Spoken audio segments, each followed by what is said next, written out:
All right, 24 minutes before the top of the hour here on SA Today. This is the third, of course, and the final hour of the show where we tell your story. Now, the question is, was the Department of Water Affairs lax in dealing with Vaal River polluters? This is just one of the many questions that are being asked by the Human Rights Commission as it continues to probe the issue of raw sewer that's running through this important water source.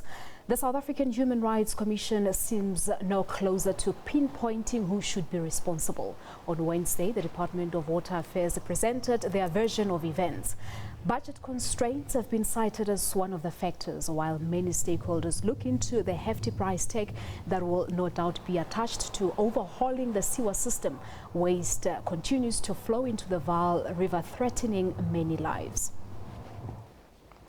All right, and we look into what transpired today at the inquiry by the South African Human Rights Commission currently taking place in Van der Bijl Park in the Vaal. And we joined now on the line by the South African Human Rights Commission Head of Advocacy, Phillip Molekoa. Good afternoon to you. Thank you so much for coming through here on your story.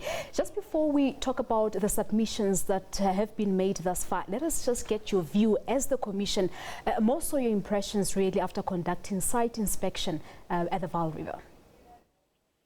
Good afternoon to your viewers. Yes, the South African Human Rights Commission conducted my inspection sometime at the beginning of September, on the 3rd of September. And we have observed that there was evidence of raw sewage flowing into the stream around Mfuleni. And there were also sewer pipes which bed into the banks of the Ritzspruit, river. And yeah, some obviously, challenging, water, provision to the communities of Mfuleni. Yeah, and it's day 2 of the inquiry today, and part of what we've heard so far during the submissions is that Mfuleni municipality is apparently not the only polluter, but there are also, of course, a number of industries that are also pinpointed. Talk to us about what came out of this. Yeah, yes, it was indicated that it's not only the Mfuleni municipality responsible, we also have the industries operating in that particular area which are also responsible. But in terms of political responsibility, we would like to believe, but it's not as yet conclusive because we are still not busy with submissions or the hearing itself. The National Department of Water Affairs and also the Provincial Department of Water Affairs made presentations today. But so far, yes, it's not really kind of promising because this problem has been going on for the past 10 years or so. It has certainly been going on for the past 10 years. And the question really here, Mr. Molekoa, is why is the South African Human Rights Commission only intervening now? Yeah, like in life, there's never really a so-called opportune time.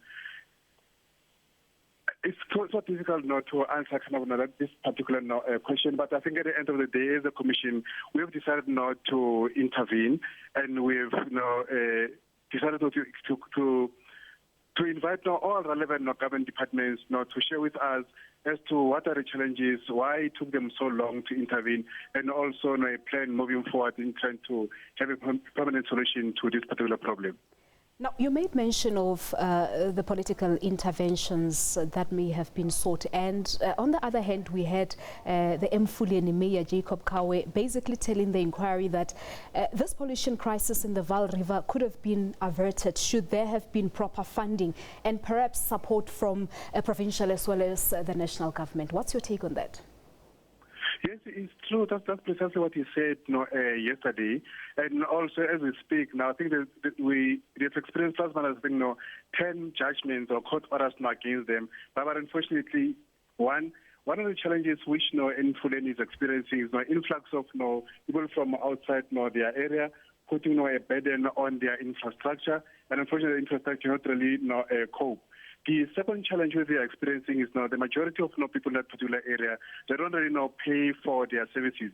So it therefore means that municipalities are unable to generate revenues for their own programs, activities, and also maintenance. So it means that they have to rely mainly on provincial and national government in making sure that services are provided to the community of Mfuleni. All right, we have to leave it at that for today. Thank you so much for coming through.